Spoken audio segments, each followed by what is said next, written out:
السلام علیکم۔ کراچی میں ڈاکو راج برقرار، ڈکیتی میں مزاحمت پر ایک اور شہری قتل، علاقے میں کوہرام مچ گیا۔ رواں برس ڈاکوؤں کی فائرنگ سے جاں بحق شہریوں کی تعداد 96 ہو گئی۔ کیا آپ حالات حاضرہ سے آگاہی حاصل کرنا چاہتے ہیں؟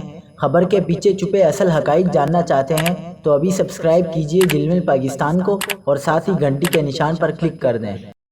آپ کو بتاتے چلیں کہ بلدیہ اتحاد ٹاؤن جنگوی چوک احمد میڈیکل کے قریب ڈاکوؤں نے لوٹ مار کے دوران مزاحمت پر نوجوان کو فائرنگ کر کے قتل کر دیا۔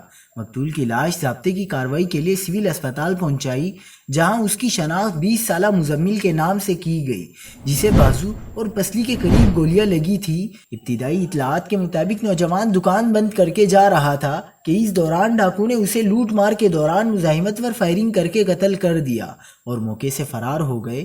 ملیر سٹی کے علاقے گلشن قادری سوسائٹی ابوبکر مسجد کے قریب فائرنگ کے واقعے میں 36 سالہ ساجد زخمی ہو گیا، جسے طبی امداد کے لیے جناح اسپتال لایا گیا۔